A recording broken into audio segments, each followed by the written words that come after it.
বলে আমি দেবো তোকে, তুই হিসাব করে রেখে দে, যতটুকু তোর কাছ থেকে নিয়েছি আমি একদিন হিসাব করে সব দিয়ে দেবো।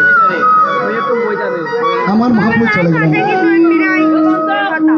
যখন চলে গেলেন আর কোনোদিন তার কাছে কোনো কি আসে নাই, কোনো খরিদ্দার আসে নাই কলাতুর নেবার জন্য, আর সে ভক্ত বিক্রি করতে পারে না। একদিন আমি সঙ্গে বলে দিচ্ছি, যখন নিমাই সন্ন্যাস নিয়ে চলে গিয়েছেন, কারণ সময় নাই, সন্ন্যাস যখন চলে গিয়েছেন কোথায়? বৃন্দাবনে। বৃন্দাবন থেকে সে পুরীধামে।